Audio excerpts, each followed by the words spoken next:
Hi people. My name is Bille. I have 5+ years of experience in medical coding, that is AD department. So now I'm going to start basic medical coding training for you as well. So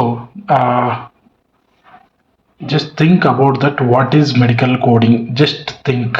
So medical coding ante enti ante మనకి ఏదైనా health issue వచ్చినప్పుడు మనం హాస్పిటల్కి వెళ్ళిన తర్వాత doctor మనకున్న సమస్యని ఏదైతే ఐడెంటిఫై చేసి డిసీజ్ పేరు మనకి చెప్తాడో ఆ డిసీజ్కి ఒక నేమ్ ఉంటుంది కదా, ఆ నేమ్కి మనము ఆల్ఫా న్యూమరిక్స్లో కొన్ని కోడ్స్ ఇస్తాం. ఆల్ఫా న్యూమరిక్స్లో మనం అసైన్ చేసే కోడ్స్నే ఐసిడీస్ అంటాం, నార్మల్ డిసీజ్ నేమ్స్ వరకు. సో అవే కోడ్స్ ఇచ్చేదాన్ని మనం మెడికల్ కోడింగ్ అంటాము. సో ఇక్కడ మనము చూడండి, converting the details of diseases and treatments performed by doctors into standard codes. Doctor రాసే వ్యాధి వివరాలను, చేసిన చికిత్సలను ప్రామాణిక కోడ్లుగా మార్చడం. How can we change? By understanding the disease in chart, disease affected by person. ఇందాక నేనేం చెప్పాను, మీరు జస్ట్ ఒక వ్యక్తిని ఊహించుకోండి. ఎవరో ఒక పర్సన్, మీ ఫ్రెండే ఉన్నాడు, మీరు తీసుకెళ్లారు హాస్పిటల్కి. అతనికి కాఫ్ ఉండిందని తీసుకెళ్లారు. ఆ కాఫ్ కోసం అతనికి బ్లడ్ టెస్ట్, స్పూటమ్ టెస్ట్, ఇవన్నీ టెస్ట్ చేసిన తర్వాత అతనికి నిమోనియా, ఆస్తమా, సిఓపిడి వీటిలో ఏదో ఒక డిసీజ్ పేరు ఐడెంటిఫై అయింది అని అనుకుందాం మనం. సో అనుకున్నప్పుడు వాటికి అది ఒక డిసీజే కదా. ఇప్పుడు ఆస్తమా, సిఓపిడి కానీ నిమోనియా కానీ, సో ఇవి డిసీజే కదా. సో ఆ డిసీజ్కి మనకి కొన్ని కోడ్స్ ఉంటాయి, చూపిస్తాను. ఆ కోడ్స్ని ఎలా ఐడెంటిఫై చేయాలి అంటే మనం ఎలా చేస్తాము,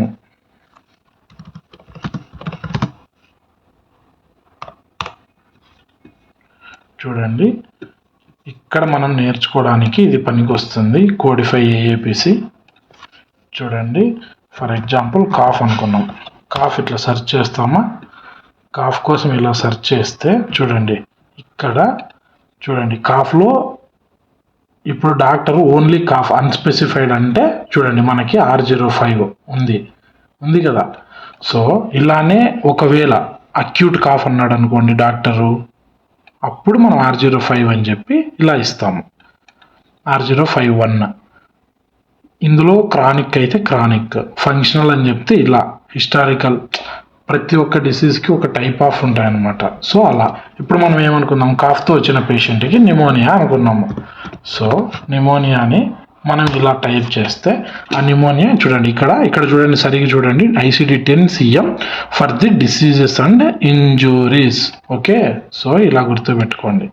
సో నిమోనియాకి ఏమన్నది ఇక్కడ కోడ్, మనకి నిమోనియాకి కోడ్ చూడండి ఇక్కడ J18.9. So unspecified pneumonia. ఇందులో మనకి డాక్టర్ ఏమన్నా specification, atypical or aspiration, ఇలా ఏ స్పెసిఫికేషన్ చెప్తే ఆ స్పెసిఫికేషన్కి మనము కోడ్ ఇవ్వాలి.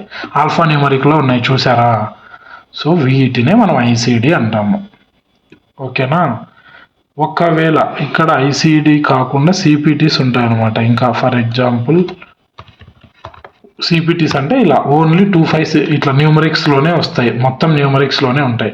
ఇక్కడ చూడండి 25600 అండర్ ఫ్రాక్చర్ డిస్లొకేషన్ ప్రొసీజర్ అని four arm and wrist. So CPT ఇక్కడ చూడండి, CPT means current procedural terminology, అంటే ప్రొసీజర్ కోసం మనం బిల్ చేయాల్సినవి. ఇప్పుడు మనం చెప్పిన కాన్సెప్ట్ మీకు గుర్తుంది కదా. కాఫ్తో వచ్చిన పేషెంట్కి నిమోనియా అని చెప్పుకున్నాం మనం. సో నిమోనియా అక్కడికి అది డిసీజ్. ఫర్ ఎగ్జాంపుల్ లెగ్ పెయిన్తో వచ్చాడు అనుకుందాం, ఆర్ హ్యాండ్ పెయిన్ అనుకుందాం.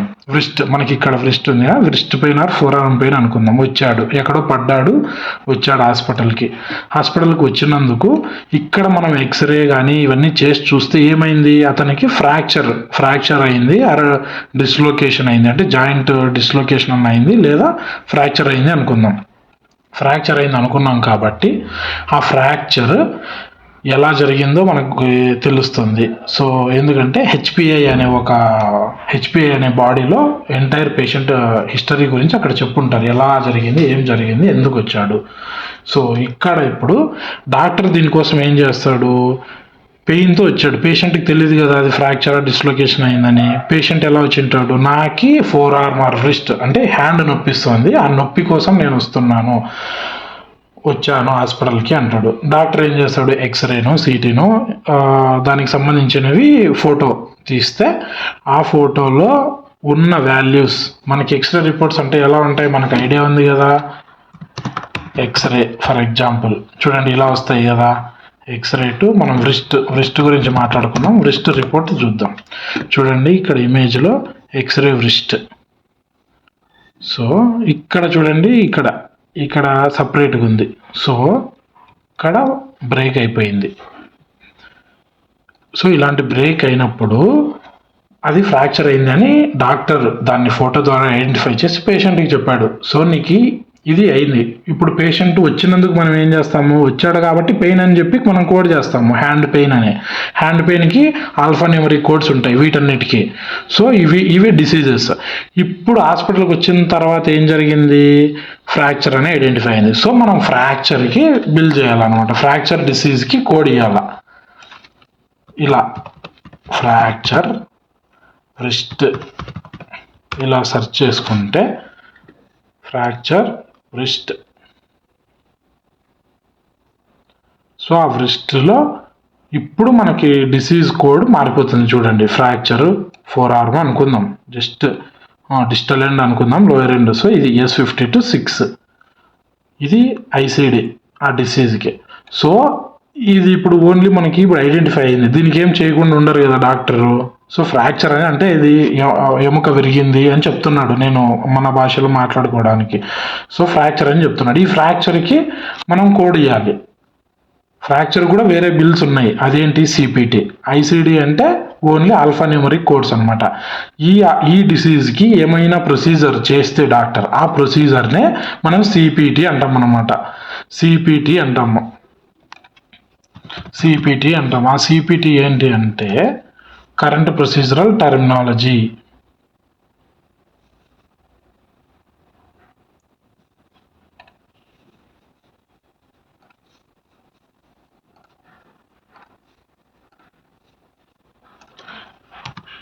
సిపిటి కరెంట్ ప్రొసీజరల్ టర్మినాలజీ అంటాము. సో వీటికే కదా మనం చెప్పింది. ఇప్పుడు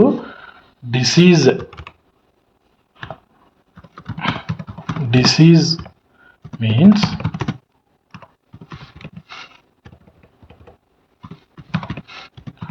what we have problem. CPT procedure.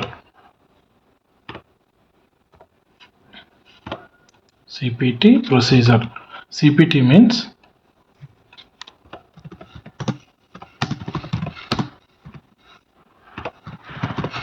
what they did for our disease. Okay, ఇది మీనింగ్ అన్నమాట. Disease means what we have the problem, that is ICD. Just think for understanding. CPT means what they did for our disease. So ఏం చేస్తారు doctor ఏం చేస్తాడు దానికి. So ఇలా దానికంటూ కొన్ని కోడ్స్ ఉంటాయి. ఆ కోడ్స్ ఇప్పుడు 4 arm లోయర్ ఎండ్ అనుకున్నాం. సో దానికి 25,600 ఫ్రాక్చర్కి కేర్ తీసుకున్నాడు మన హాస్పిటల్లో. కేర్ తీసుకున్నప్పుడు దానికంటూ మనం బిల్ చేయాలి. సో ఆ బిల్లింగ్ న్యూమరిక్స్తో ఉంటుంది, అది సిపిటి. ఓకే. సో ఇలా మెడికల్ కోడింగ్ అనేది ఇలా ఉంటుంది అనమాట. సో దానికి మనకి ఏమేం కావాలి, మెడికల్ కోడింగ్ నేర్చుకోవడానికి మనకి ఏమేం కావాలి అంటే బేసిక్ హ్యూమన్ అనాటమీ కావాలి. అది నేర్చుకున్న వెంటనే ఇందులో total 12 systems of human body గురించి తెలుసుకోవాలి మంచిగా. తర్వాత ఈ ఐసిడిస్ ఏంటి, ఇప్పుడు ఇలా నేను మీకు ఎలా చెప్పానో అలా నేర్చుకోవాలి. అంతా విత్ ఇన్ 1 monthలో అయిపోతుంది. సిపిటి, ఈ కోడ్స్ ఇవన్నీ చూడండి, ఇక్కడే రాసి ఉన్నాను. ICD alphanumeric, CPT only numeric, HCPCS 1 letter followed by 4 numerics. So ఇలా వస్తాయన్నమాట. So based on this we need to learn and assign the code. ఓకేనా? సో నేను ఈ కోర్స్ని వచ్చేసి within less than 1 month నేను ట్రై చేస్తున్నా. ఇది ఫ్రెషర్స్కి జాబ్స్ వస్తాయి. బేసిక్ మెడికల్ కోడింగ్ ట్రైనింగ్ ప్రస్తుతానికి ఇస్తున్నాను. మీకు బేసిక్ మెడికల్ కోడింగ్ అయిన తర్వాత ప్రాజెక్ట్ ట్రైనింగ్ కావాలంటే అది కూడా ప్రొవైడ్ చేస్తున్నా. సో ఇక్కడ less than 1 month basic medical coding training, project training. ఇక్కడ ప్రాజెక్ట్ ట్రైనింగ్ కూడా ఇస్తున్నాను. ఈడీ project training, basic medical coding training. ఇది అయిన తర్వాత నువ్వు ఫ్రెషర్గా అయినా జాబ్ తెచ్చుకోవచ్చు. ఇఫ్ యు ఆర్ ఫ్రెషర్, నీకు కెరీర్ గ్యాప్ ఉంది ఇలా అంటే ఎక్స్పీరియన్స్ పెట్టి జాబ్ తెచ్చుకోవచ్చు 100%. అంతే. If you are interested please ping us. Thank you.